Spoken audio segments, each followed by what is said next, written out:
The moldy sandwich landed on Marcus Reynolds's first-class tray with deliberate contempt, as Claire Wilson's lips curled into a satisfied smirk. The distinguished CEO watched her performance with measured calm, his finger discreetly activating the airline surveillance system he had commissioned as part owner of Elite Airways. Behind the curtain, Claire's whispered slurs about how these people didn't belong in first class recorded perfectly, each word cementing her fate, while Marcus documented the treatment with patient precision. His calculated silence as he pressed the call button again carried more threat than any confrontation could. Not anger, but quiet resolve that would transform this ordinary flight into the most devastating miscalculation of Claire's career. Before we go any further, comment where in the world you are watching from and make sure to subscribe.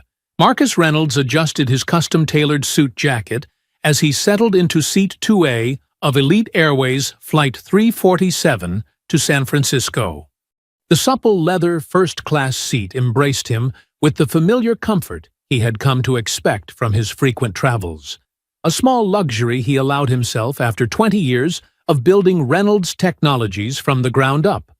As other passengers boarded the aircraft, Marcus pulled out his tablet and opened an email containing the quarterly performance reports for Elite Airways, the airline he partially owned through a silent investment partnership he had established 3 years prior.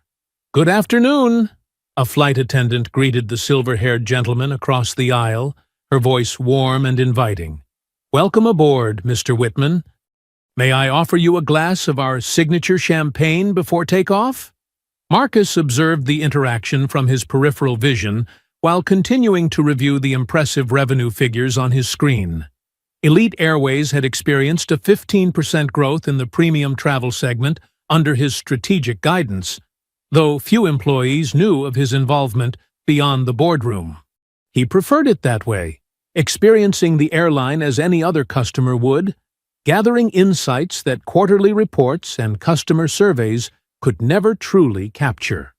The flight attendant, whose name tag read Claire, moved efficiently through the cabin, distributing hot towels and champagne flutes to the passengers in the first few rows. Marcus noticed her warm smile fade slightly as she approached his seat, her eyes flicking momentarily to his dark complexion before settling somewhere just above his shoulder. "Towel?" she asked, her tone noticeably cooler than it had been moments before with the other passengers. "Yes, thank you," Marcus replied with the practiced ease of someone accustomed to such subtle shifts in treatment. He accepted the towel with a polite nod, watching as Claire moved to the passenger seated behind him, her voice immediately brightening as she offered champagne and a warm welcome. Marcus returned his attention to his tablet, swiping to review the customer satisfaction metrics he had personally championed as vital indicators of the airline's performance. The irony wasn't lost on him as he waited for his own pre-departure beverage, the one he had specifically ordered when booking his ticket, just as he always did. 10 minutes passed. The remaining first-class passengers received their drinks, including a middle-aged couple who boarded after Marcus and were now sipping from crystal flutes filled with bubbling champagne. Marcus closed his tablet and pressed the call button, his finger lingering momentarily as he considered whether this small battle was worth fighting. With a silent exhale, he pressed it firmly. Claire returned, her expression tight. "Yes, sir?" "I believe I'm still waiting for my pre-departure beverage," Marcus said, his voice measured and professional. "I pre-ordered the Macallan 18 when I booked my ticket." "Oh," Claire responded, her eyes darting toward the galley. "I'm not seeing that in our system. We're actually running low on premium beverages for this flight. I can offer you orange juice or water if you'd prefer." Marcus glanced past her shoulder, noting the fully stocked bar cart being prepared for service. "That's unusual. I received a confirmation email specifically mentioning my beverage preference." He pulled up the email on his tablet and displayed it to Claire. "Perhaps you could double-check?" "Sir, as I mentioned, we have limited stock today," Claire replied, her tone growing increasingly dismissive. "The system sometimes overbooks certain items." I'll bring you some orange juice." Before Marcus could respond, Claire had already turned away, leaving him watching as she whispered something to another flight attendant who glanced in his direction with a barely concealed smirk. Marcus took a deep breath and returned to his tablet, opening the communication app he used to stay in touch with his executive assistant, Jessica. He typed a brief message, "Experiencing some interesting service discrepancies on Elite Flight 347. Might be nothing, but make a note to discuss with Diane in HR when I return." The captain's voice came over the intercom, announcing their imminent departure and thanking passengers for choosing Elite Airways. Marcus returned his seat to the upright position and stowed his tablet, watching as Claire distributed warm mixed nuts to the passengers around him. When she reached his row, she placed a small packet of pretzels on his tray table, the kind typically served in economy class, before continuing her rounds. Marcus examined the sealed package with a clinical detachment that belied the slow burn of realization forming in his gut. This wasn't merely poor service or an oversight. The pattern was becoming unmistakable. As the plane began to taxi toward the runway, Marcus reopened his messaging app and sent Jessica another text. "On second thought, please contact Diane immediately. I want to know if there have been any other service complaints filed by minority passengers in first class over the past quarter. And remind me, when did we install the cabin surveillance system in the premium cabins?" The response came quickly. "System went live 3 months ago across the entire fleet. All footage stored for 30 days. Should I be concerned?" Marcus watched as Claire and another flight attendant disappeared behind the galley curtain, their hushed laughter drifting back to the cabin. "Not yet," he typed, "but stay close to your phone. I may need you to make some calls before we land." The aircraft accelerated down the runway, and Marcus felt the familiar pressure against his chest as they ascended into the clouds. What should have been the beginning of a peaceful 6-hour flight was quickly transforming into something else entirely. A test of patience, professionalism, and principles that would have consequences far beyond this journey from New York to San Francisco. The seatbelt sign dimmed with a soft chime as the aircraft reached cruising altitude, prompting the cabin crew to begin their service preparations. Marcus Reynolds closed his eyes briefly, recalling the board meeting just 3 years ago when he had proposed a substantial investment in Elite Airways. His fellow board members at Reynolds Technologies had questioned the wisdom of diversifying into air travel, but Marcus had seen an opportunity to transform an industry plagued by declining service standards and increasing customer dissatisfaction. The silent partnership had been strategic, allowing him to observe operations honestly while implementing changes from within the boardroom. Jessica's response illuminated his tablet screen. HR records show 17 formal complaints from minority passengers in first class over the past year, 5 specifically mentioning flight attendant Claire Wilson. 3 were dismissed for insufficient evidence, and 2 resulted in customer vouchers, but no disciplinary action. Surveillance system is fully operational on your aircraft. Diane is standing by for your call. Marcus acknowledged the message with a quick tap, feeling a familiar weight settle across his shoulders. The burden of proof always seemed heavier for some than others. He tucked the tablet into his jacket pocket as Claire approached with the meal cart, her practiced smile reappearing as she served the passenger across the aisle. "Mr. Whitman, we have your special order ready. The seared salmon with truffle risotto and a glass of the Montrachet you requested." "Chef's compliments," she said, carefully arranging the white china plate before the silver-haired gentleman. The aroma of the gourmet meal wafted through the cabin as Claire continued serving each passenger with attentive care. Marcus watched the ritual unfold, noting how she leaned in to explain the wine pairing to a young couple, how she remembered another passenger's preference for extra bread. When she finally reached his seat, Claire's demeanor shifted subtly as she placed a covered plate before him without meeting his eyes. "Your meal," she stated flatly, already turning away. Marcus lifted the dome to find a dry sandwich on visibly stale bread, a small cup of lukewarm apple juice placed beside it. The contrast between his meal and those around him was stark enough to draw curious glances from nearby passengers. "Excuse me," Marcus called, his voice calm but firm enough to halt Claire's retreat. "I believe there's been a mistake with my meal. I pre-ordered the chef's special when I booked this flight." Claire turned back, her expression carefully neutral. "I'm sorry, sir, but we don't have any record of that order. We're serving what's available." "That's interesting," Marcus replied, retrieving his phone to display his confirmation email. "Because I have the confirmation right here, along with your system's acknowledgement of my dietary preferences and meal selection." Claire barely glanced at the screen. "As I explained earlier about your beverage, our system sometimes overbooks certain items. There simply isn't enough of the premium meal service to go around today."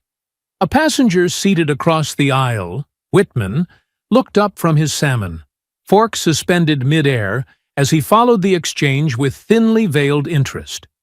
Marcus noticed but maintained his focus on Claire. "I see plenty of premium meals being served," he observed, gesturing discreetly to the surrounding passengers. "Perhaps you could explain why I'm the only one in first class receiving what appears to be an economy meal?" Claire's smile tightened. "Sir, we have to prioritize certain guests based on status and loyalty program standing. I assure you, this is standard procedure." "I'm a Platinum Elite member," Marcus stated evenly. "I've flown over 200,000 miles with this airline in the past year alone." "I'll check with my supervisor," Claire replied, her tone making it clear she had no intention of doing so. She disappeared behind the galley curtain, leaving Marcus with the unappetizing meal before him. Marcus sat motionless for a moment, considering his options. 20 years of navigating corporate America as a black executive had taught him the value of choosing his battles wisely. This particular battle, he decided, was worth fighting, not just for himself, but for the 17 others who had filed complaints, and likely dozens more who had simply accepted the treatment as an unavoidable reality of their existence. He pressed the call button again, waiting patiently as minutes ticked by without response. Finally, a different flight attendant approached. A younger man whose name tag read, Michael. "Can I help you?" Michael asked, his tone suggesting that helping was the last thing he wanted to do. "Yes," Marcus responded, maintaining his professional demeanor. "I'd like to speak with the purser or chief flight attendant about an issue with my meal service." Michael's eyes narrowed slightly. "Claire is handling this section. What seems to be the problem?" "I pre-ordered a meal that wasn't delivered, and I've been given what appears to be an economy class option instead," Marcus explained, aware that several passengers were now openly watching the interaction. "When I inquired about it, I was told that certain passengers were being prioritized over others, despite my Platinum Elite status." "Sir, sometimes we have to make service adjustments mid-flight," Michael stated, his voice taking on a patronizing edge. "I'm sure Claire explained this to you. We simply can't accommodate every special request." Marcus nodded slowly, taking note of Michael's badge number as he spoke. "I understand service adjustments. What I don't understand is why everyone around me received the premium meal they ordered while I received this." He lifted the sandwich, which had begun to curl at the edges as it dried out. "Perhaps you could explain the criteria being used for these adjustments?" Michael's posture stiffened. "Sir, I'm going to have to ask you to lower your voice. You're disturbing other passengers." Marcus hadn't raised his voice at all, and he was keenly aware that the only disturbance was the one created by the increasingly obvious disparity in service. A quiet tension settled over the first-class cabin as passengers exchanged uncomfortable glances, some pointedly returning to their meals, while others continued to observe with unmasked curiosity. "I haven't raised my voice," Marcus stated calmly. "I'm simply asking for an explanation for the discrepancy in service." Behind Michael, Claire reappeared, whispering something to her colleague before both of them retreated to the galley. Through the partially open curtain, Marcus caught a glimpse of them huddled with a third crew member, all three occasionally glancing in his direction. Marcus reached for his phone again, opening his email to find the direct contact information for Diane Chen, the head of HR at Elite Airways. As he composed a message detailing the ongoing situation, he became aware of a presence beside his seat. Looking up, he found the silver-haired Mr. Whitman standing there, holding his half-finished plate of salmon. "Couldn't help but overhear," Whitman said, his voice lowered. "Been flying this route for 15 years, and I've never seen anything like this. It's not right." He paused, seemingly weighing his next words carefully. "Want me to say something?" Marcus appreciated the gesture, but shook his head slightly. "Thank you, but I can handle this." He returned his attention to his phone, adding another paragraph to his email as the crew members continued their whispered conversation behind the curtain, unaware of the silent documentation taking place or the storm gathering on the digital horizon. Marcus set his phone down and cautiously examined the sandwich before him. The bread's edges had an unmistakable greenish tint that grew more pronounced as he gently lifted the top slice. Dark spots of mold peppered the underside, confirming what his instincts had already told him. This wasn't merely poor service, but something deliberately malicious. He carefully replaced the bread and pushed the plate away, his appetite thoroughly extinguished by the discovery. "Everything all right with your meal, sir?" It was Michael again, his voice carrying a hint of mockery that wasn't lost on the passengers within earshot. "No, it's not," Marcus replied evenly, gesturing toward the sandwich. "There's visible mold on this bread. I'd like to speak with the captain about this situation." Michael leaned closer, examining the sandwich with exaggerated scrutiny. "I don't see anything unusual. Perhaps you're mistaken." "I assure you I'm not," Marcus stated, maintaining his composure despite the escalating provocation.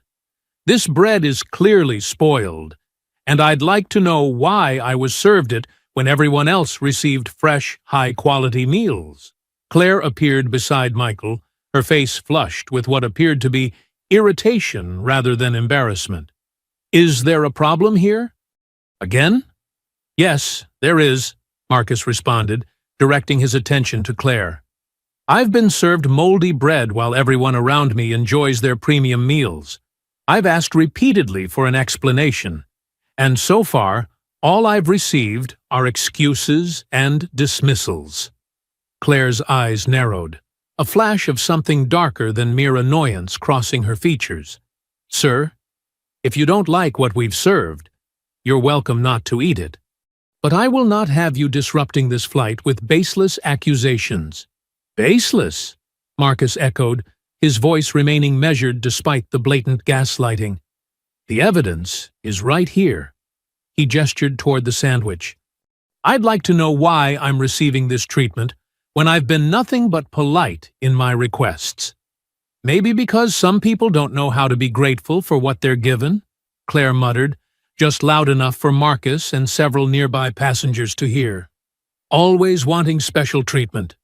The comment hung in the air, its implications unmistakable. An uncomfortable silence descended over the first-class cabin as passengers shifted in their seats, some pretending not to hear, while others exchanged knowing glances. Marcus felt his pulse quicken, but years of navigating similar situations had taught him that losing composure would only reinforce the stereotypes people like Claire clearly held. "I don't want special treatment," Marcus clarified, his voice firm but still controlled. "I simply want equal treatment. The same meal options, the same service, and the same respect afforded to every other passenger who paid for a first-class ticket." Claire's demeanor shifted, her professional mask slipping further as she leaned closer to Marcus, lowering her voice. "Listen, I don't know how you got into this cabin, but we both know you don't belong here. So why don't you just sit quietly and be thankful you're not back in economy where— Claire! Michael interrupted, suddenly aware that several passengers had angled their phones in their direction. That's enough. Let's discuss this in the galley. As the two flight attendants retreated behind the curtain, Marcus exhaled slowly, processing what had just occurred. The woman's prejudice had finally surfaced explicitly, confirming what her actions had already suggested. Marcus reached for his phone again, this time opening the Elite Airways Executive app, a secure platform accessible only to senior management and major stakeholders. With a few taps, he accessed the live feed from the cabin surveillance system, confirming that cameras were indeed recording. Behind the galley curtain, raised voices carried into the cabin despite attempts to keep the conversation private. I cannot believe these people. Claire's voice emerged clearly in a momentary lull of the aircraft's ambient noise. He probably used points or some diversity program to get up here. Did you see how he was dressed? Acting like he owns the place. Marcus's finger hovered over the messaging icon, considering whether to alert Diane immediately or to let the situation unfold further.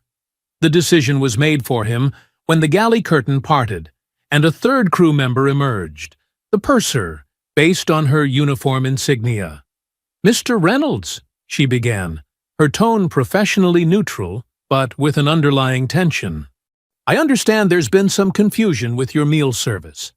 I want to assure you that we take all passenger concerns seriously." "Thank you," Marcus responded, noting her strategic use of his name. Clearly, someone had finally checked the passenger manifest. "As I explained to your colleagues, I pre-ordered a meal that wasn't delivered, and instead received food that appears to be spoiled." The purser nodded, her expression carefully composed. "We're investigating the situation. In the meantime, I can offer you a selection from our business class menu, if that would be acceptable." "What I find interesting," Marcus replied, ignoring the downgraded offer, "is that your colleague suggested this treatment was intentional, with rather specific implications about why I might be receiving it." The purser's professional veneer cracked slightly. "I'm sure there's been a misunderstanding. Claire is one of our most experienced flight attendants." "Experience doesn't preclude prejudice," Marcus observed quietly, aware that nearby passengers were still following the exchange. In fact, sometimes it merely provides more opportunity to act on it. The intercom crackled to life suddenly, and the captain's voice filled the cabin. "Ladies and gentlemen, this is Captain Hoffman speaking.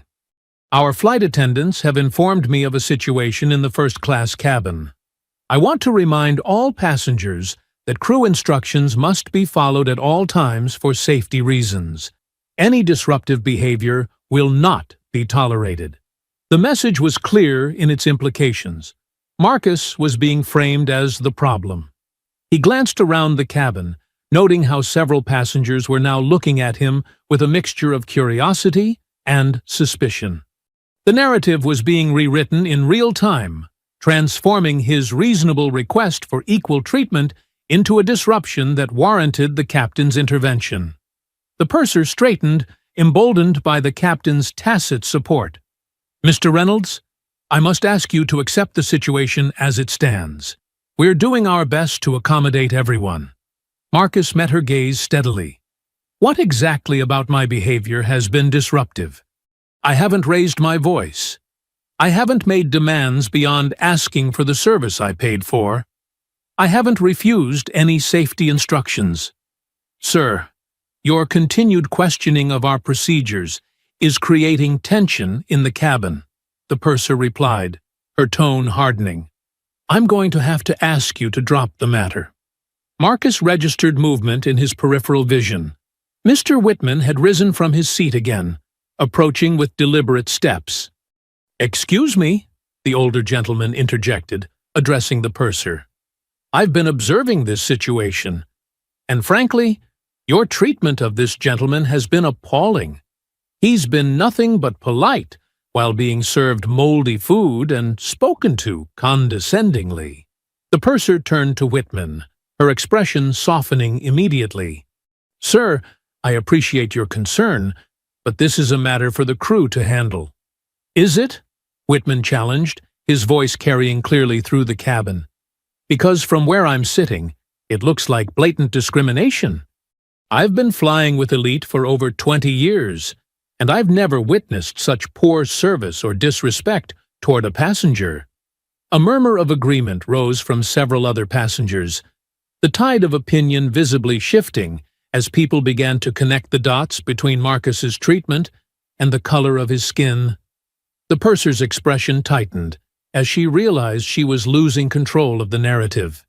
"We'll bring you something from business class right away, Mr. Reynolds," she stated abruptly, turning on her heel to retreat to the galley. "That won't be necessary," Marcus called after her, his voice calm but carrying clearly. "What's necessary is an explanation for why I'm being treated differently from everyone else in this cabin." The purser paused, visibly flustered by the direct challenge to authority. Before she could respond, the galley curtain parted again, and Captain Hoffman himself emerged, his face set in stern lines as he surveyed the first-class cabin. His gaze settled on Marcus with unmistakable hostility. "Sir," the captain began, his voice carrying the weight of ultimate authority on the aircraft, "I understand you're causing a disturbance. I need to inform you that if this behavior continues, I'll be forced to divert the flight for the safety of all passengers." The threat hung in the air as Marcus calmly reached for his tablet, opening his executive email with deliberate movements.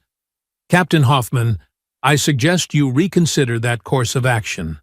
I haven't caused any disturbance, as numerous witnesses in this cabin can attest. What I have done is question why I've been singled out for substandard service and disrespectful treatment." The captain's expression darkened. "Sir, as commander of this aircraft, my determination of what constitutes a disturbance is final. I'm giving you one last opportunity to comply with crew instructions and cease this disruptive behavior." "What specific instruction have I failed to comply with?" Marcus asked, his finger poised over the send button on an email addressed to the airline's board of directors, an email that would reach their phones long before the plane could land at any diverted airport. The captain didn't answer immediately, perhaps realizing the shakiness of his position. In the momentary silence, the purser leaned forward to whisper something in his ear. His expression shifted almost imperceptibly, a hint of uncertainty entering his eyes. "This isn't about complying with instructions," Marcus continued, seizing the moment of hesitation. "This is about being treated with basic dignity and receiving the service that every passenger in this cabin has paid for. The only disruption has been created by your crew's discriminatory actions." A tension headache began to form at Marcus's temples as he maintained eye contact with the captain, neither man willing to back down in what had transformed from a simple service issue into a pivotal moment of principle. Behind them, the cabin had fallen completely silent, the collective attention of every passenger fixed on the confrontation unfolding before them. The captain's authoritative presence loomed over Marcus as the standoff continued, every passenger in the cabin now fully engaged in the unfolding drama. Time seemed to slow as Marcus weighed his options, his mind racing through potential outcomes with the strategic precision that had guided his business decisions for decades. He could acquiesce, accept the substandard treatment, swallow his pride, and maintain the peace that everyone around him seemed so desperate to preserve. It was the path of least resistance, one he had taken in his younger years when building his career seemed more important than challenging the subtle indignities he faced daily. The memory of those compromises now left a bitter taste in his mouth, far more unpalatable than the moldy bread he'd been served. Or he could stand his ground, not just for himself, but for everyone who had ever been dismissed, diminished, or dehumanized based on the color of their skin. The surveillance cameras were recording. The witnesses were watching. The evidence was mounting. This wasn't merely about a meal anymore. It was about accountability in a system designed to avoid it. "Captain Hoffman," Marcus finally spoke, his voice carrying a quiet strength that commanded attention, "before you make a decision that will affect everyone on this aircraft, I think there's something you should know." "I've made my decision," the captain interrupted, his jaw tight with barely contained anger. "This is my aircraft, and I will not tolerate any passenger undermining my crew's authority." Marcus nodded slowly, his finger hovering over the send button on his tablet. "That's precisely the problem, Captain. You've made a decision based on false information. You haven't once asked for my perspective on what's happening, yet you're prepared to inconvenience hundreds of passengers by diverting this flight." The captain's eyes narrowed dangerously. "Sir, this is your final warning. Comply with crew instructions immediately, or I will be forced to declare an emergency and land at the nearest available airport." "And what instruction would you like me to comply with?" Marcus asked, maintaining his composed demeanor despite the escalating tension. "So far, I've been told to accept moldy food, to be grateful for discriminatory treatment, and to remain silent when subjected to racial prejudice. Which of these instructions do you believe is reasonable or lawful?" A flicker of uncertainty crossed the captain's face, quickly masked by renewed determination. "This isn't about race. This is about maintaining order in my cabin. It became about race the moment your flight attendant decided I didn't belong in first class," Marcus countered, his gaze unwavering. "It became about race when I was served spoiled food, while everyone around me received their proper meals. It became about race when your crew member made explicit comments about my presence here." Behind the captain, Claire had emerged from the galley, her face flushed with a mixture of anger and anxiety, as she realized the situation was spiraling beyond her control. "Captain, perhaps we should—" "Mr. Reynolds is correct. Mr. Mirt." Whitman's voice cut through the tension, drawing all eyes to the silver-haired passenger who had risen to stand beside Marcus. "I witnessed the entire interaction, as did several others in this cabin. Your flight attendant made explicitly racist remarks and deliberately served this gentleman spoiled food. If you divert this flight, you'll be doing so solely to punish a passenger for calmly asking to be treated with basic human dignity." Murmurs of agreement rippled through the cabin as other passengers began to voice their support. A woman across the aisle held up her phone. "I've recorded parts of this interaction. The flight attendant clearly said he doesn't belong in first class, despite his platinum status."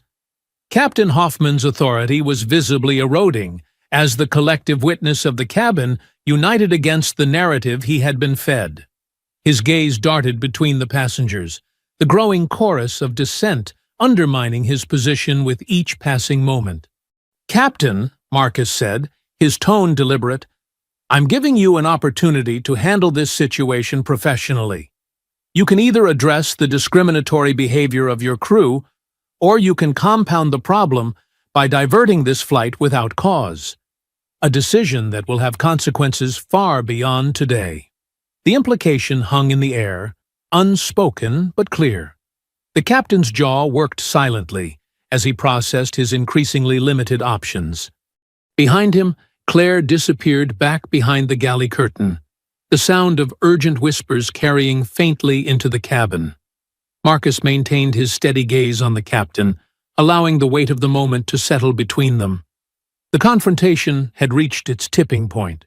Retreating now would only embolden the behavior he had witnessed, not just on this flight, but throughout the airline he partially owned. The responsibility to act weighed heavily on his shoulders, a burden he had carried throughout his career as he navigated spaces never designed with people like him in mind.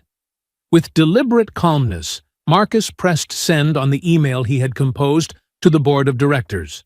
an email detailing the discriminatory treatment he had experienced and requesting an immediate review of the aircraft's surveillance footage. The quiet chime of confirmation seemed to echo in the tense silence of the cabin. "I've just communicated with the airline's executive team," Marcus stated, his voice carrying clearly across the hushed cabin. "I've requested that they review the surveillance footage from this flight, which I believe will provide conclusive evidence of the treatment I've received. I have also asked them to prepare for the possibility that you might divert this flight without legitimate cause." The captain's expression darkened at the direct challenge to his authority. "Surveillance footage? There are no cameras in this cabin." "Actually, Captain Hoffman, there are," Marcus corrected him, his tone matter-of-fact. "The premium cabin surveillance system was installed 3 months ago across the entire fleet. Every interaction in this cabin for the past hour has been recorded and stored on the airline's secure servers, including the conversations that took place behind that curtain." The color drained from Captain Hoffman's face as the implication registered. Behind the galley curtain, Marcus could hear Claire's voice rising in panic, though her words were indistinct. The captain's hand moved to his communication device, but he hesitated, suddenly uncertain of his next move. "Captain," Marcus continued, seizing the moment of uncertainty, "I understand that you're in a difficult position. You've been given incomplete information by your crew, and you're trying to maintain order on your aircraft. But the facts of this situation are not in dispute. They've been witnessed by multiple passengers and recorded by the cabin surveillance system. The question now is how you choose to proceed." The intercom crackled suddenly, and a flight attendant's voice announced from the cockpit, "Ladies and gentlemen, this is your first officer speaking. We're experiencing some technical difficulties with our originally planned route. The captain will be returning to the flight deck momentarily to assess the situation. Please remain in your seats with your seatbelts fastened until further notice." The announcement was clearly a pretext, a transparent attempt to salvage the rapidly deteriorating situation. Captain Hoffman's expression had transformed from authoritative confidence to barely concealed concern as he realized the potential consequences of his actions. Without another word, he turned and strode toward the cockpit, leaving the first-class cabin in a buzz of whispered conversations and speculative glances. The purser approached Marcus cautiously, her demeanor markedly different from minutes earlier. "Mr. Reynolds, I want to apologize for the misunderstanding. We'll have a proper meal brought to you immediately from business class." "This isn't about the meal anymore," Marcus replied evenly. "This is about addressing a pattern of discriminatory behavior that appears to be tolerated within this airline." The purser's professional mask slipped, revealing genuine anxiety beneath. "Sir, I assure you that Elite Airways has strict policies against any form of discrimination. This was an isolated incident." "Was it?" Marcus interrupted, his voice level but firm. "Because according to the airline's own records, there have been 17 formal complaints from minority passengers in first class over the past year alone, 5 specifically mentioning flight attendant Claire Wilson. 3 were dismissed for insufficient evidence, and 2 resulted in customer vouchers, but no disciplinary action. That doesn't sound isolated to me. That sounds systematic." The purser's eyes widened at the specific information, details that only someone with access to the airline's internal HR records would know. She retreated a step, suddenly uncertain of exactly who she was dealing with. Behind the galley curtain, Marcus could hear Claire's voice rising in distress. How would he know about cameras? Nobody told us there were cameras. What else does he know? The intercom crackled to life once more, Captain Hoffman's voice now strained with forced professionalism. "Ladies and gentlemen, this is your captain speaking. After consulting with air traffic control, we've determined that a slight deviation from our flight path is necessary. We'll be landing at Denver International Airport in approximately 50 minutes to address a technical concern." We apologize for any inconvenience and expect to resume our journey to San Francisco after a brief stop. Flight attendants, prepare the cabin for landing. Marcus exhaled slowly, recognizing the decision for what it was, an attempt to remove him from the aircraft without explicitly calling him the problem. The captain was choosing escalation over accountability, punishment over resolution. As the announcement concluded, Marcus opened his messaging app once more, typing a brief but decisive message to Jessica. Denver landing confirmed. Full intervention needed. Contact Diane immediately. I want her team waiting at the gate. Full surveillance review. Captain Hoffman is diverting to remove me from the flight. The response was instantaneous. Already on it. Diane deploying to Denver now. Board has been notified. Stand by for further updates. Around him, passengers began to murmur in frustration at the unexpected delay. A businessman checked his watch with visible annoyance, while a young couple whispered anxiously about connecting flights.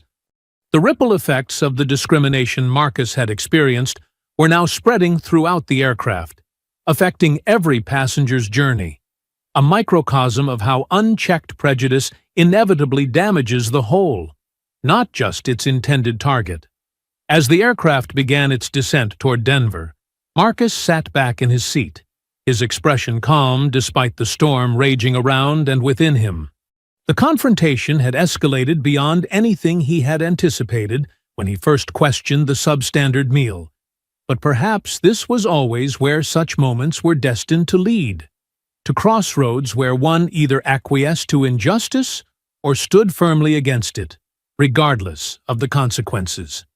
Here's Block 4, tension builds, for First-Class Justice. First-Class Justice, Block 4. Tension builds. The atmosphere in the cabin grew increasingly tense as the aircraft began its descent toward Denver. Passengers throughout first class whispered among themselves, casting glances at Marcus, while the flight attendants avoided eye contact altogether, moving through their landing preparations with mechanical efficiency. Marcus remained composed, reviewing the chain of events that had led to this unexpected diversion, each moment crystallizing in his memory as evidence for what would undoubtedly become a watershed moment for elite airways. His tablet chimed softly with an incoming message from Jessica. Diane has confirmed surveillance system is active and recording. Legal team downloading footage now. HR representatives and airport officials will be waiting at Gate B-17 in Denver. CEO has been notified and is monitoring the situation personally. Marcus acknowledged the update with a slight nod, as if to himself. The machinery of corporate accountability was now in motion, systems he had helped put in place during his 3 years of silent partnership with the airline. He had always believed that true change required both ideal principles and practical mechanisms to enforce them. Today, those mechanisms would be tested. Captain Hoffman's voice crackled over the intercom again, the strain in his tone barely masked by professional detachment. Cabin crew, prepare for landing. We'll be on the ground in approximately 15 minutes. Through the partially open galley curtain, Marcus could see Claire and Michael huddled in urgent conversation, their faces tight with concern. Claire's gestures grew increasingly agitated as Michael checked his phone, his expression darkening with each passing moment. Marcus couldn't hear their words over the aircraft's descent noise, but their body language conveyed mounting anxiety. A soft chime from his tablet drew Marcus's attention to another message from Jessica. Surveillance audio recovered from galley. Sending transcript now. The attached file opened automatically, revealing a conversation that had taken place behind the curtain shortly after his interaction with the captain. Claire, I can't believe this is happening. Who does he think he is? Michael. I told you we should have just given him the regular meal. Claire. Why? So he can come up here and act like he owns the place? These people need to learn their place. Michael. Lower your voice. You know we're not supposed to. Claire. What? Say what we're all thinking? First, they take over coach. Now they're pushing into first class. Next thing you know, they'll be flying the planes. Captain Hoffman. What's the situation here? Claire. Captain, that passenger in 2A is being disruptive. He's making the other passengers uncomfortable. Captain Hoffman. How exactly? Claire. He's complaining about the food, making accusations. Several passengers have expressed concern. Michael. He's been pretty confrontational. Captain Hoffman. Has he threatened anyone? Violated any safety protocols? Claire. Not exactly, but his attitude is disruptive. He's one of those people who's always looking for special treatment, always playing the race card. Captain Hoffman. I see. Well, we can't have disruptions in the cabin. I'll have a word with him. Claire. Maybe we should just divert, get him off the plane. Put him on the no-fly list so he doesn't cause problems for other crews. Captain Hoffman. Let me handle this. If he doesn't cooperate, that's exactly what we'll do. Marcus closed the transcript, a mixture of vindication and weariness washing over him. The naked prejudice in the conversation confirmed what he had already known, but seeing it documented so explicitly still struck him with the force of an unexpected blow. This wasn't just poor service or a misunderstanding. It was deliberate discrimination coordinated among multiple crew members, including the captain himself. Across the aisle, Mr. Whitman leaned slightly toward Marcus. I couldn't help noticing you seem remarkably calm for someone being diverted to Denver, he observed quietly. Almost as if you expected this. Marcus met the older man's gaze with a measured smile. Let's just say I've learned to prepare for various contingencies in my line of work. Whitman nodded thoughtfully. Investment banking? Technology and strategic consulting, Marcus replied. Reynolds Technologies. Recognition dawned in Whitman's eyes. You're Marcus Reynolds, he said, realization tempering his voice. Your company implemented the digital transformation for half the Fortune 500. Among other projects, Marcus acknowledged modestly. Whitman's expression shifted to something between amusement and admiration. Something tells me Captain Hoffman has made a significant tactical error today. Before Marcus could respond, the aircraft touched down on the Denver runway with a firm jolt, the thrust reversers roaring as they decelerated rapidly. The usual post-landing announcements followed, but with a notable deviation from standard protocol. Rather than thanking passengers for choosing Elite Airways, Captain Hoffman tersely instructed them to remain seated until further notice, citing security procedures that needed to be followed. Marcus's phone vibrated with an incoming call, a direct line he reserved for his most senior executives and critical situations. Jessica's voice came through clearly as he answered. Marcus, are you all right? I'm fine, he assured her, speaking quietly but without concern for being overheard. What's the situation on the ground? Diane and the team are at the gate. Airport security has been briefed that this is an internal airline matter, not a security threat. They've agreed to stand down and let our people handle it.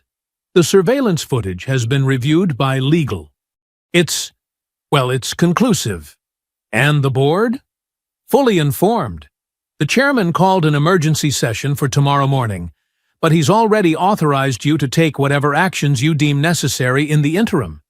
His exact words were, clean house if you have to. Marcus nodded to himself, the weight of responsibility settling across his shoulders.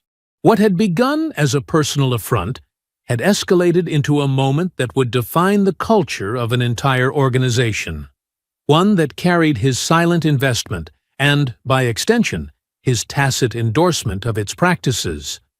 The implications extended far beyond this flight, this crew, or even this airline.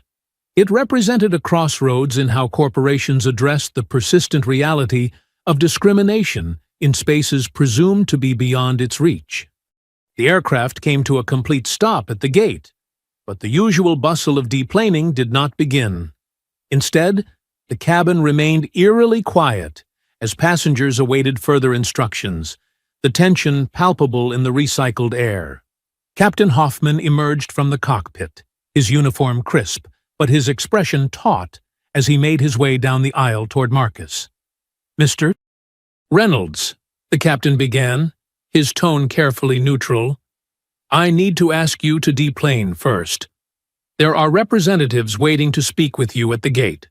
Marcus met the captain's gaze steadily. "I'm aware of that, Captain Hoffman. But before I leave this aircraft, I'd like to understand precisely why we've been diverted. For the record." The captain's jaw tightened almost imperceptibly. "As I announced, we're addressing a technical concern." "And what technical concern would that be?" Marcus pressed, his voice calm but unyielding. "Something that developed suddenly after I questioned your crew's discriminatory behavior?" Captain Hoffman glanced around at the attentive passengers, clearly uncomfortable with the public challenge to his authority. "Sir, this is not the appropriate forum for this discussion.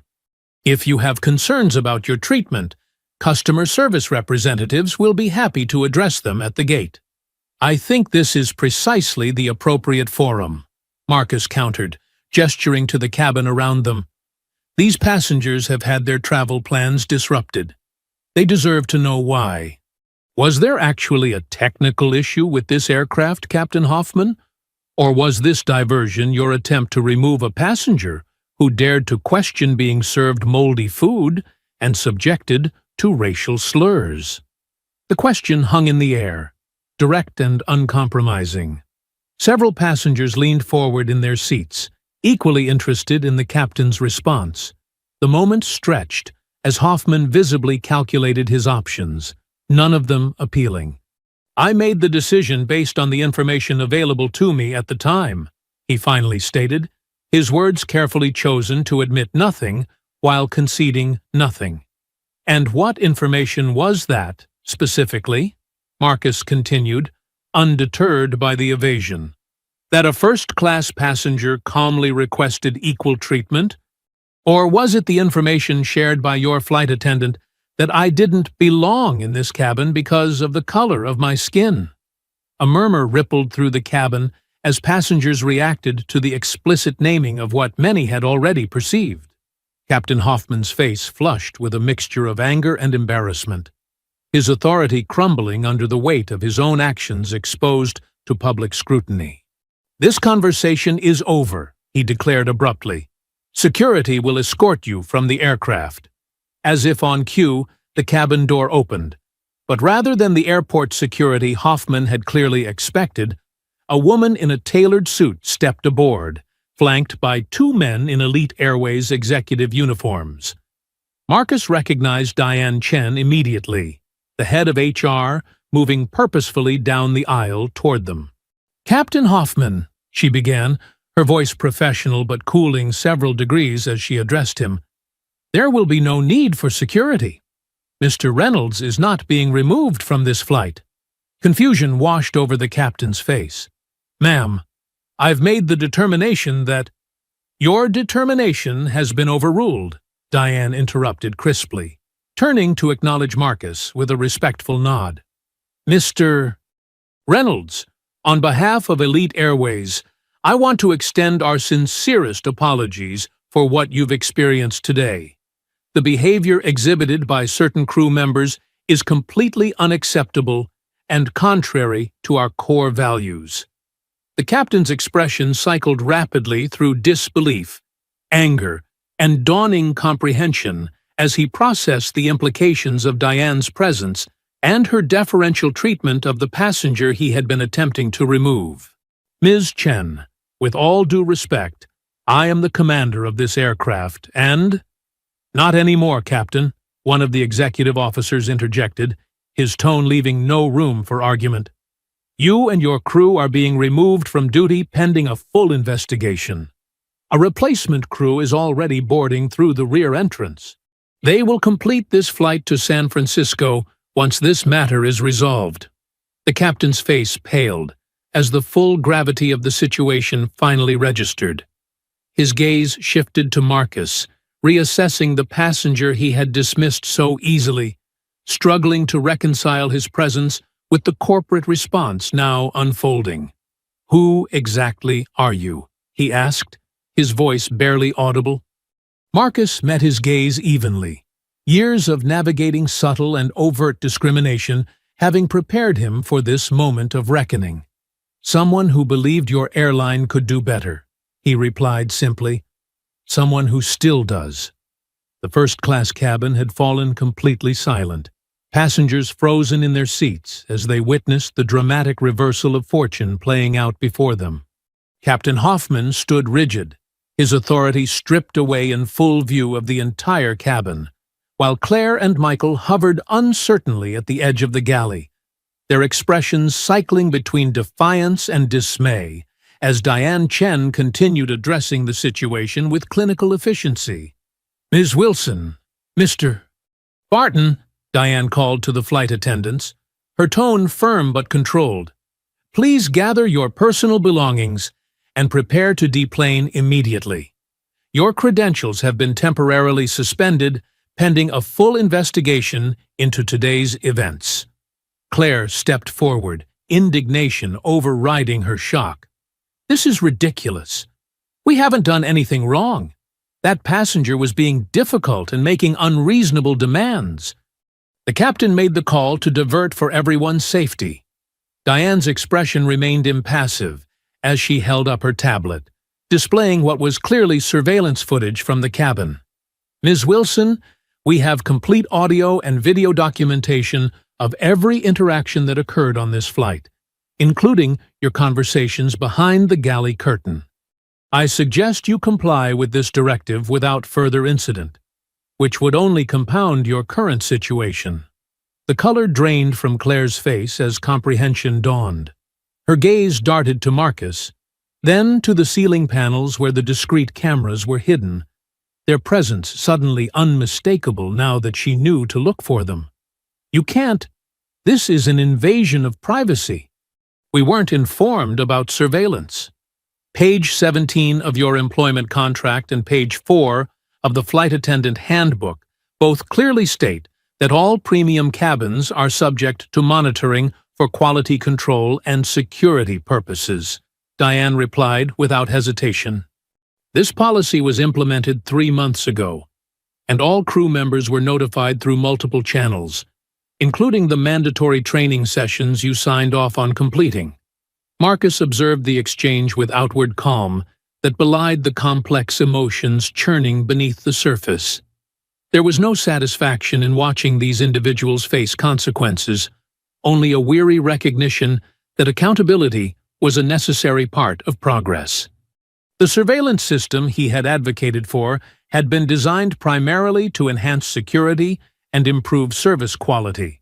Its role in documenting discrimination had been a contingency he had hoped would never be necessary. Captain Hoffman turned to Marcus, his professional demeanor cracking under the strain of public humiliation. "You planned this, didn't you? Came onto my aircraft looking for trouble, baiting my crew into making a mistake." "Captain Hoffman," Marcus replied evenly, "I boarded this flight with the same expectation as every other passenger, to receive the service I paid for and to be treated with basic dignity. The only thing I planned was a business trip to San Francisco. Everything that followed was the result of choices made by you and your crew." The captain's jaw worked silently, searching for a retort that wouldn't further incriminate him. Finding none, he turned abruptly and strode toward the exit, his rigid posture a last attempt at preserving what little dignity remained. Claire and Michael followed reluctantly, casting venomous glances at Marcus as they passed. As the disgraced crew members disappeared through the jetway, a collective exhale seemed to pass through the cabin. The tension that had built over the past hour began to dissipate, replaced by a buzz of whispered conversations as passengers processed what they had witnessed. Several reached for their phones, undoubtedly composing social media posts that would spread the story far beyond this aircraft. Diane approached Marcus, lowering her voice to maintain some semblance of privacy in the crowded cabin. "Mr. Reynolds, I can't begin to express how deeply sorry we are for what happened today. This is a complete failure on multiple levels, and I assure you it will be addressed thoroughly." Marcus nodded, appreciating her professionalism while recognizing that this moment called for more than standard corporate damage control. "Thank you, Diane. I know this isn't representative of the company's values, at least not the values we aspire to, but clearly there are systemic issues that need to be addressed." "Absolutely," she agreed, her expression grave. "The replacement crew will be aboard momentarily, and they'll complete the flight to San Francisco. In the meantime, is there anything we can do to make this right for you?"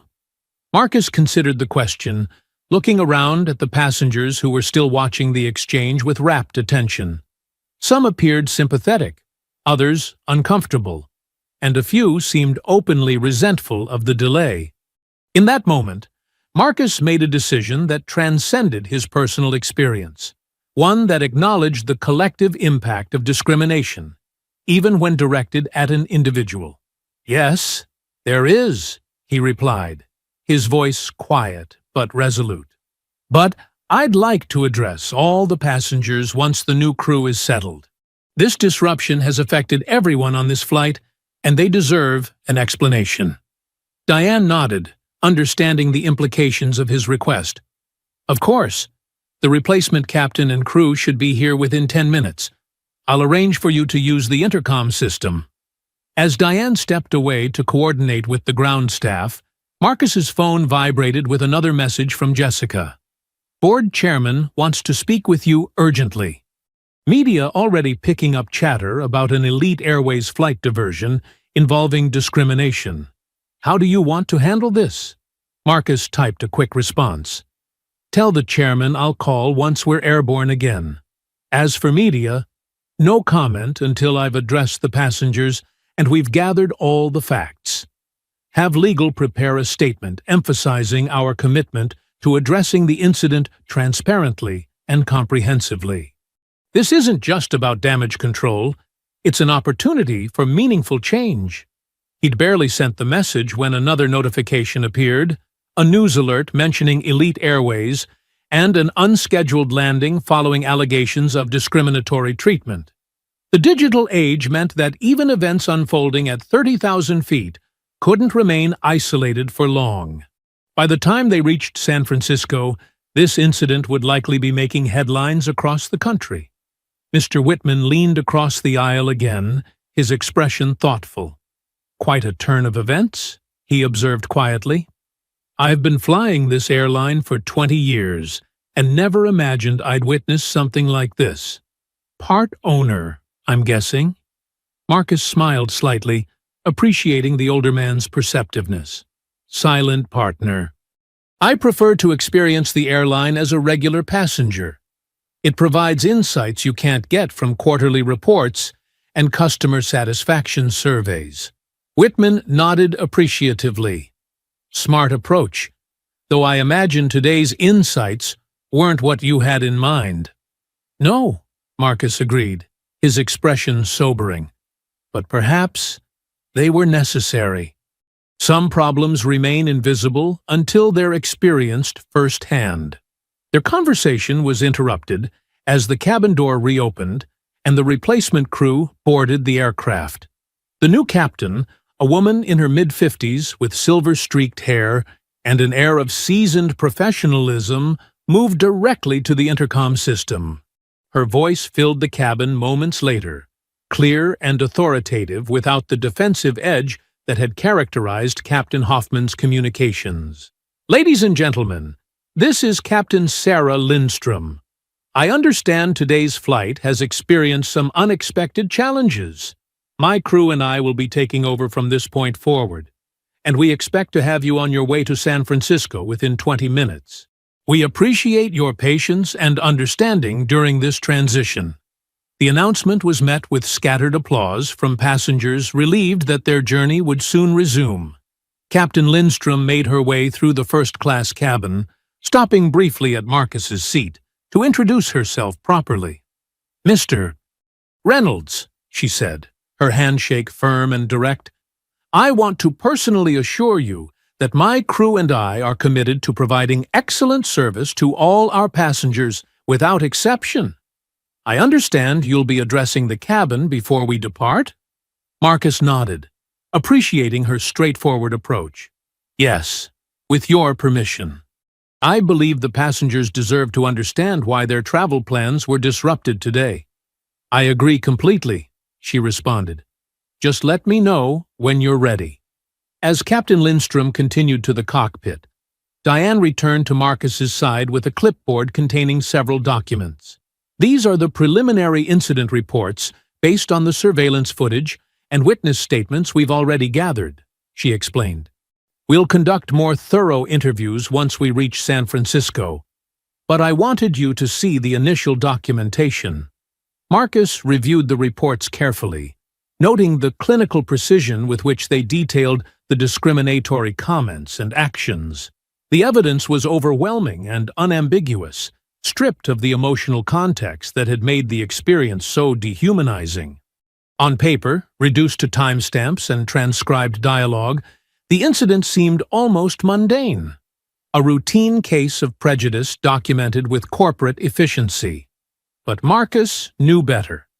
He had felt the weight of those dismissive glances, experienced the humiliation of being served spoiled food, while others dined on gourmet meals, endured the accusations of disruption when he had merely asked to be treated with basic dignity. These were the realities that reports could never fully capture, the lived experiences that policies alone could never address. As the replacement crew completed their preparations and passengers settled back into their seats, Marcus stood and made his way to the front of the cabin where Diane waited with the intercom handset. The moment had arrived to transform an individual injustice into a catalyst for collective change, to address not just what had happened on this flight, but what happened every day in boardrooms, restaurants, shops, and public spaces across the country. He accepted the handset from Diane, taking a deep breath as he prepared to address the passengers whose journeys had become unexpectedly intertwined with his own. The cabin fell silent in anticipation, all eyes focused on the man whose quiet dignity in the face of discrimination had brought them to this unprecedented moment. Here's Block 6, the landing and revelation, for First-Class Justice. First-Class Justice, Block 6. The landing and revelation. "Ladies and gentlemen," Marcus began, his voice carrying clearly through the cabin intercom, "my name is Marcus Reynolds. I want to take a moment to address what happened today and why your journey was interrupted." The cabin remained absolutely silent as passengers from both cabins listened attentively, united by curiosity about the drama that had unfolded and resulted in an unscheduled landing. Some of you witnessed the interactions in first class that led to this diversion. What began as a simple request for the meal I had pre-ordered escalated into something much more serious when I was deliberately served spoiled food and subjected to discriminatory treatment based on my race. Marcus paused, noting the mixture of reactions across the cabin, nods of confirmation from those who had witnessed the events firsthand, expressions of shock from those in economy who were hearing the details for the first time. When I questioned this treatment, the crew responded by characterizing me as disruptive and aggressive, ultimately convincing Captain Hoffman to divert the aircraft to Denver, not because of any legitimate safety concern, but in an attempt to remove me from the flight. Murmurs of disbelief rippled through the cabin as passengers processed this revelation. Marcus continued, his tone remaining measured and dignified. "What the crew didn't know is that I am not just a passenger, but also a part owner of Elite Airways. 3 years ago, I made a substantial investment in this airline with the belief that we could build a company that truly values every customer, regardless of their appearance or background. As part of that commitment, I implemented a cabin surveillance system in all premium cabins to monitor service quality and ensure the highest standards for all passengers. The revelation landed with palpable impact, passengers exchanging glances of surprise and understanding as the pieces fell into place. In economy, several passengers had risen from their seats to better hear his words, while flight attendants stood motionless in the aisles, absorbing the implications of his statement. That surveillance system captured everything that happened today, from the initial discriminatory service to the explicit comments made behind the galley curtain to the captain's decision to declare an emergency landing based on false information. The footage has already been reviewed by our HR and legal departments, resulting in the immediate removal of the crew responsible. Marcus shifted his focus, his expression softening as he addressed the collective impact of the incident. I understand that all of you have been inconvenienced by this diversion. Your time is valuable, and this delay has disrupted your plans and schedules. For that, I am truly sorry. He took a breath, knowing that what he said next would transform the mood of the entire aircraft. To acknowledge this inconvenience and demonstrate our commitment to addressing this incident properly, Elite Airways will be providing a full refund of today's ticket price to every passenger on this flight, along with $10,000 in compensation and 5 years of complimentary Elite status upgrades. A stunned silence fell over the cabin, quickly giving way to exclamations of surprise and scattered applause that grew into a sustained ovation. In economy, passengers who had been frustratedly checking connecting flight schedules moments before now stared forward in disbelief, the substantial compensation far exceeding anything they might have expected from a flight delay. This compensation isn't just about today's inconvenience, Marcus continued as the applause subsided. It's a recognition that discrimination affects everyone, even those who aren't its direct targets. When we allow injustice to pass unchallenged in our presence, we become part of the environment that enables it. He handed the intercom back to Diane, who stepped forward to provide the practical details of how the compensation would be processed. As she spoke, Marcus returned to his seat, suddenly aware of the emotional toll the confrontation had taken. The adrenaline that had sustained him through the heated exchanges was beginning to ebb, leaving behind a familiar weariness, the cost of standing ground that should never have needed defending in the first place. Passengers from both cabins began approaching his seat, forming a line that stretched down the aisle. Some simply wanted to shake his hand, others to share their own experiences with discrimination, and many to express admiration for how he had handled the situation. A young black woman from economy leaned in to whisper, "Thank you for not letting it slide. Most of us can't afford to fight back like that." Her words struck Marcus deeply, highlighting the privilege that had allowed him to challenge his treatment where others might have been forced to endure in silence. His position and resources had given him leverage that many lacked, a reality that reinforced his responsibility to use that advantage for systemic change rather than merely personal vindication. As the last passengers returned to their seats and the aircraft prepared for takeoff, Mr. Whitman settled back beside Marcus, his expression thoughtful. "Quite a statement you made there, with both words and actions." Marcus nodded, glancing out the window as the Denver landscape began to recede beneath them. It seemed appropriate. Some lessons need to be expensive to be remembered. $10,000 per passenger is more than expensive, Whitman observed. That's a corporate statement, if I ever saw one. The money isn't the point, Marcus replied quietly. What matters is that everyone on this aircraft now has a stake in this story, not just as witnesses, but as participants. They'll remember this flight not because of the discrimination they saw, but because of the accountability that followed. Whitman considered this, nodding slowly. You're playing a longer game than just addressing one incident.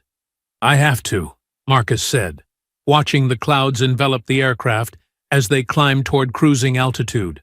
Because this was never just about one flight, one crew, or one airline. It's about challenging the assumption that certain spaces aren't meant for people who look like me, and the casual cruelty that enforces those boundaries. As the aircraft leveled off and the cabin service resumed, now delivered with impeccable professionalism by the replacement crew, Marcus opened his tablet to begin drafting the presentation he would deliver to the board the following morning. The surveillance footage provided irrefutable evidence of individual misconduct, but his task now was to illuminate the broader patterns that had enabled such behavior to flourish unchecked. His phone vibrated with an incoming call from the board chairman, Robert Chen. Marcus answered, prepared for the difficult conversation ahead. "Marcus," Chen began without preamble, "I've just reviewed the preliminary reports and footage. It's disturbing, to say the least." "That's putting it mildly," Marcus replied, keeping his voice low despite the ambient noise of the cabin. "The financial impact of your compensation offer will be substantial. The board will have questions." Marcus had anticipated this concern. The financial cost of allowing this culture to persist would be far greater in the long run. Lost customers, lawsuits, reputation damage. Consider this an investment in the company's future, not an expense. There was a brief silence on the line as Chen processed this perspective. "You've never been one to make impulsive decisions, so I trust your judgment here. But what happens next? This incident will be headline news by morning. That's precisely why our response needs to be equally newsworthy," Marcus explained. "I'm preparing a comprehensive proposal for systemic reforms throughout the airline. New training protocols, accountability mechanisms, and revised hiring practices. I'll present it to the board tomorrow morning." "Some members will resist," Chen warned. "They'll argue this was an isolated incident, not a systemic issue." "Then I'll show them the data," Marcus countered firmly. 17 formal complaints from minority passengers in first class over the past year, most dismissed without proper investigation. That's not isolated. That's a pattern. Chen sighed, the sound of someone recognizing the magnitude of the challenge ahead. "You have my support, Marcus. This isn't just the right thing to do morally, it's the right business decision. I'll see you at the emergency board meeting tomorrow."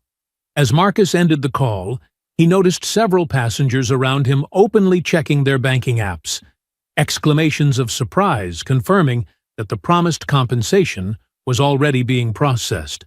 Diane had worked quickly, ensuring that the corporate response matched the urgency of the situation. It was a promising start, but merely the first step in a much longer journey. The remainder of the flight proceeded without incident, the replacement crew demonstrating the standard of service that Marcus had always envisioned for elite airways: professional, attentive, and, most importantly, consistent for every passenger regardless of appearance. As they began their descent into San Francisco, Marcus finalized his notes for the board presentation, knowing that tomorrow would be a defining moment not just for his role in the company, but for the company's future itself. Here's a tighter version of Block 7, with more dialogue for First Class Justice. First Class Justice, Block 7. The aftermath begins. The Elite Airways response team awaited Marcus as he deplaned in San Francisco, the gravity of the situation evident in their expressions. James Peterson, the chief operating officer, stepped forward immediately. "Marcus, I've reviewed the footage. It's inexcusable," James said, extending his hand. "Yes, it is," Marcus replied firmly. "And now we need to ensure it never happens again." The chairman's called an emergency board meeting for tomorrow at 8. This story's already breaking across every platform. Inside the executive terminal, analysts had assembled a command center displaying data from customer feedback systems. A young data scientist pointed to a screen showing customer satisfaction metrics. "We've identified a clear statistical disparity in satisfaction scores between white passengers and passengers of color in premium cabins," she explained, highlighting several graphs. particularly on routes staffed by certain crew rotations. And how many of these discrepancies triggered investigations? Marcus asked. Diane stepped forward. Very few.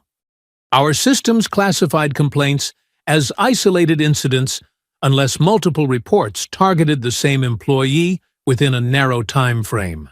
Or perhaps, Marcus said pointedly, it was designed precisely not to identify those patterns. James winced. The surveillance system you implemented has revealed discrepancies we simply couldn't see before. Couldn't? Or wouldn't? Marcus challenged. Systems reflect priorities, James, and our priority now needs to be accountability, not damage control. Which is why I've already initiated a comprehensive audit of all discrimination complaints received over the past 5 years, Diane interjected, including those dismissed at intake. A notification appeared on the main screen showing statements from Claire and Captain Hoffman claiming misunderstanding and suggesting Marcus had leveraged his position for retribution. The lead counsel approached, tablet in hand.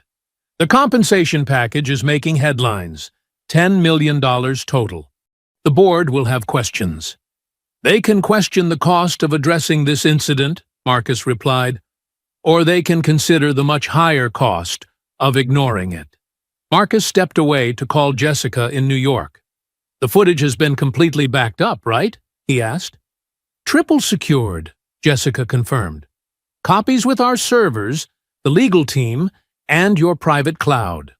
It can't disappear. Good, because tomorrow is when the real work begins. Today was about addressing an incident. Tomorrow is about changing a system. Robert Chen's message appeared on Marcus's phone. Media requests pouring in. They want statements, interviews. How do you want to handle? No interviews yet, Marcus replied, after consideration. Issue a statement acknowledging the incident, confirming immediate action was taken, and announcing comprehensive reforms to be presented tomorrow. Keep the focus on systemic change, not personal drama. A middle-aged black executive approached Marcus, lowering her voice. I've been with this airline 20 years. What happened to you has happened to countless others who couldn't fight back. Thank you for using your position to force this conversation. This isn't just my fight, Marcus responded, meeting her gaze. And the changes we make can't just be about protecting executives in first class. She nodded. The board won't make this easy. Some will try to minimize it, contain the damage, rather than address the cause. Then we'll need to make the evidence impossible to ignore, Marcus said. Tomorrow isn't just about one flight or one crew. It's about acknowledging a reality that's been hidden in plain sight for far too long. As the response team continued their preparations, Marcus surveyed the command center with its screens displaying social media reactions, news coverage, and internal data. The incident had forced a long overdue reckoning, but the fact that it had required such dramatic circumstances to prompt action was itself an indictment of how deeply entrenched the problems were. James, Marcus called across the room, I want to see complete service records for every crew member who received discrimination complaints in the past 5 years. And I want to know exactly how those complaints were handled, who reviewed them, and what actions were taken. That's hundreds of files, James protested. Then we better get started, Marcus replied without hesitation. Because tomorrow, the board gets every single one. The Elite Airways boardroom fell silent as Marcus concluded his presentation. The evidence of systemic discrimination laid bare before the assembled executives. The surveillance footage from the flight played one final time on the main screen. Claire's contemptuous expression, Captain Hoffman's baseless accusations, and the explicit racial comments captured behind the galley curtain. Gentlemen, ladies, Marcus said, his voice steady as he surveyed the board members' reactions. What we witnessed wasn't an isolated incident, but a manifestation of deeper cultural problems within our organization. The audit has identified 78 similar complaints that were dismissed without proper investigation over the past 3 years. Charles Whitfield, a senior board member with 30 years in the industry, leaned forward with a skeptical expression. While I agree the behavior was inexcusable, isn't the $10 million compensation package excessive? We're talking about poor service, not physical harm. It wasn't just poor service, Marcus countered firmly. It was deliberate discrimination that culminated in an unnecessary flight diversion affecting every passenger. The compensation acknowledges both the inconvenience and our commitment to meaningful change. And this comprehensive reform package you're proposing? Victoria Hayes, another board member, gestured toward the thick binders distributed before the meeting. The implementation costs alone would run into millions. Consider the alternative, Marcus replied. Class action lawsuits, government investigations, sustained reputational damage. Our passengers have smartphones, Victoria. The next incident won't just reach our boardroom, it will go viral globally within hours. Robert Chen nodded in agreement. Marcus is right. We have a choice between leading this change proactively or being forced into it reactively under far less favorable circumstances. The debate continued for nearly 3 hours, with some board members resistant to acknowledging the systemic nature of the problem, while others pushed for even more aggressive reforms. Throughout, Marcus remained resolute, returning consistently to the evidence rather than allowing the discussion to drift into hypotheticals or defensive posturing. This isn't about assigning blame, he emphasized as the conversation approached its conclusion. It's about building accountability into our systems so that every passenger receives the service and respect they deserve, regardless of how they look or where they come from. In the end, the vote wasn't unanimous, but it was decisive. 11-3 in favor of adopting the comprehensive reform package. The dissenters registered their concerns about costs and implementation challenges while ultimately acknowledging that the status quo had become untenable. We'll issue a public statement this afternoon, Robert announced as the meeting adjourned. Full transparency about what happened, the actions we've taken in response, and our commitment to systemic reform moving forward. As the boardroom emptied, Diane approached Marcus with the first implementation timeline already drafted on her tablet. We can begin the enhanced training program next week. The surveillance system expansion will take longer, about 3 months for the full fleet. Good, Marcus nodded. And the review committee for discrimination complaints? I've already identified potential members, diverse in terms of both demographics and positions within the company. We'll need your final approval, of course. Marcus smiled slightly, appreciating her initiative. Share the list with me tonight. I want people who understand what's at stake here, not just for the company, but for every passenger who trusts us with their journey. The Elite Airways first-class cabin gleamed in the morning sunlight as Marcus settled into seat 2A, the same position he had occupied during that fateful flight 6 months earlier. The transformation wasn't just in the recently updated interior, but in the subtle yet significant shifts in service culture that had taken root throughout the airline. Sarah Johnson, now the permanent head flight attendant for the premium New York to San Francisco route, approached with a warm smile that held no trace of the artificial deference that often characterized first-class service. "Good morning, Mr. Reynolds. Your pre-ordered Macallan 18 and special meal have been noted. Can I get you anything else before takeoff?" "Just the usual hot towel, thank you," Marcus replied, returning her smile as he observed her interactions with other passengers. The consistent professionalism and genuine warmth she extended to each person, regardless of appearance or background.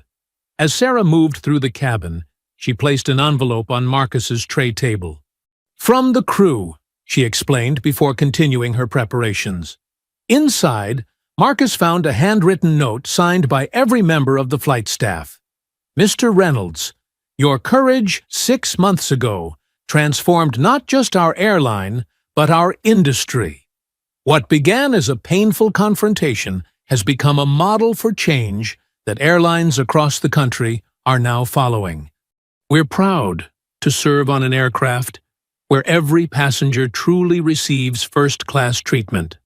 Thank you for setting the standard. The crew of Flight 347. Marcus tucked the note into his jacket pocket, his mind briefly turning to the aftermath that had followed for the original flight crew. Claire Wilson, Michael Barton, and Captain Hoffman had not gone quietly. As expected, they had attempted to fight their terminations through their union representatives, claiming they were being scapegoated for what they persistently characterized as a misunderstanding. Their efforts collapsed, however, when the full surveillance footage was shared during the arbitration hearings. The explicit racial comments captured behind the galley curtain, combined with the evidence of deliberately serving spoiled food, left no room for plausible deniability. All three were permanently dismissed from Elite Airways, with the incident documented in their employment records. But the consequences hadn't ended there.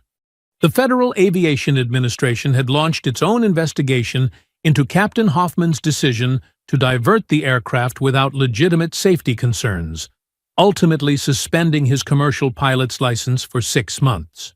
More significantly, the incident had been added to airline training programs nationwide as a case study in how bias could compromise flight safety and operational decisions.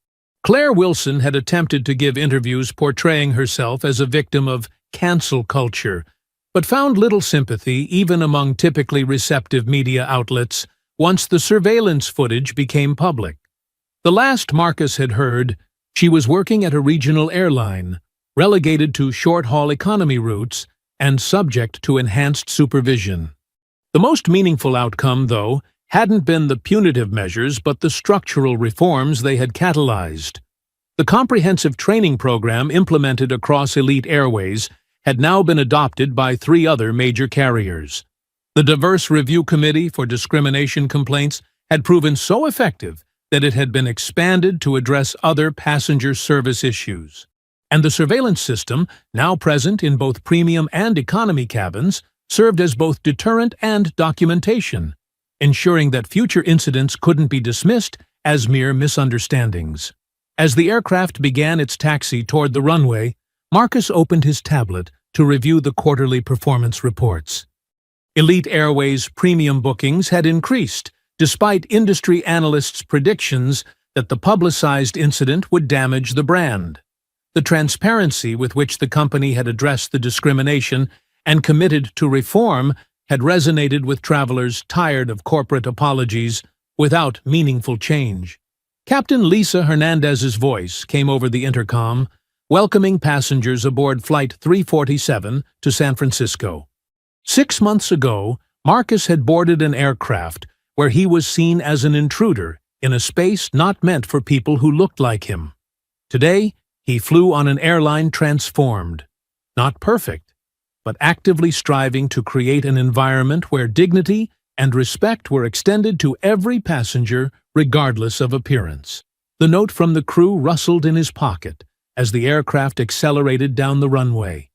The incident had never been about a meal or a flight diversion, or even one crew's prejudice.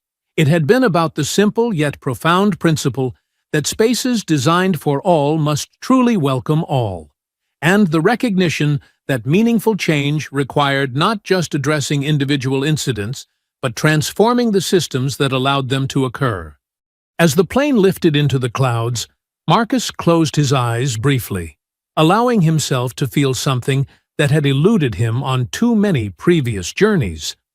The simple pleasure of being treated not as an exception or an intruder, but simply as a passenger, welcomed aboard without qualification or condition. I hope you enjoyed that story. Please share it with your friends and subscribe so that you do not miss out on the next one. In the meantime, I have handpicked 2 stories for you that I think you will enjoy. Have a great day.